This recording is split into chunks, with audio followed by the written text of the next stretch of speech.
Steel plant కోసం ఈ ఉద్యమం సాగడం అనేది దేశ చరిత్రలోనే ఒక ప్రైవేటీకరణ వ్యతిరేకంగా జరిగేటువంటి ఉద్యమంలో భాగంగా దేశంలోనే ఇది ఒక చరిత్రలో లిఖించదగినటువంటి పోరాటాన్ని సందర్భంగా గుర్తు చేస్తున్నారు.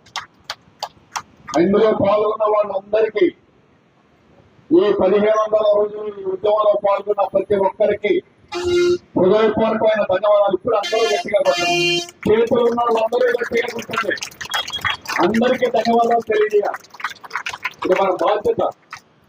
అందువల్ల ఈ 1500 రోజులు ఈ ఉద్యమం సాగిందంటే ప్రజల యొక్క మద్దతు ఎంత ఉన్నది, ఎవరికి వాళ్ళు స్వచ్ఛందంగా ఈ ఉద్యమంలో పాల్గొన్నారు, ఈ ఉద్యమాన్ని ఇప్పుడు దాకా నడిపించారు, భవిష్యత్తులో కూడా నడిపిస్తారు. కేంద్ర ప్రభుత్వం ఈ కంటేసేటప్పుడే చెప్పాం, కేంద్ర ప్రభుత్వం మేము ప్రైవేటీకరణ ఆపుతున్నాం, మేము వెనక్కి తీసుకుంటాం అనే రోజు దాకా కొనసాగుతుంది. దీన్ని ఎవరు కూడా అడ్డుకోలేడు. ఖచ్చితంగా ఈ ఉద్యమం అనేటువంటిది కొనసాగుతుంది. ఎన్ని రోజులైనా ఎంత కాలమైనా ఆ ప్రభుత్వాలు పోరాలు కావాలి, అవి పతనవుతాయి. కానీ మా ఉద్యమం మాత్రం మరింత పటిష్టంగా, మరింత ఉధృతంగా, ఎంత గట్టి కొడితే అంత ఉద్యమంగా, అంత పైకి వెళ్ళినట్టుగా మా ఉద్యమం ముందుకెళ్ళుద్దని సందర్భంగా తెలియజేస్తున్నాం.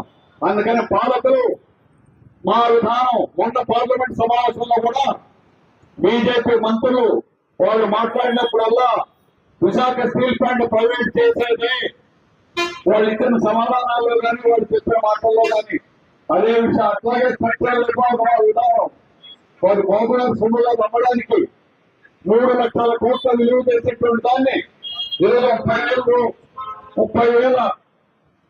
కోట్లు నష్టం వచ్చిందనే పేరు చెప్పి అమ్ముతారా? బంగారు గోతిది. అందుకని ప్రైవేట్ వాళ్ళ కట్టబెట్టి వాళ్ళ కోట్ల రూపాయలు, 100,000 కోట్ల రూపాయల లాభాలు తెచ్చుకొని వీళ్ళు కమిషన్లు కొట్టేయడం కోసం ఈ సెక్టరల్ రిఫార్మ్స్ తప్ప. ప్రభుత్వ రంగం ఉంటేనే దేశ అభివృద్ధి అవుతుంది, పారిశ్రామికంగా అభివృద్ధి అవుతుంది. విశాఖ స్టీల్ ప్లాంట్ వల్లనే ఉత్తరాంధ్ర అభివృద్ధి అయిందనేటువంటి అందరికీ తెలిసిన విషయం. కేంద్ర రాష్ట్ర ప్రభుత్వాలకి 55,000 కోట్ల రూపాయల పన్నులు డివిడెండ్ రూపంలో చెల్లించాం. ఇది అభివృద్ధి కాదా?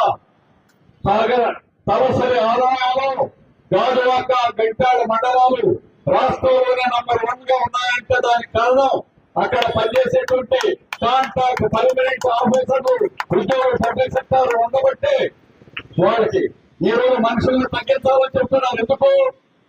బళ్ళారి వెళ్ళి చూడండి, నో పర్మనెంట్, ఒక్కడు కూడా పర్మనెంట్ ఉద్యోగం లేదు.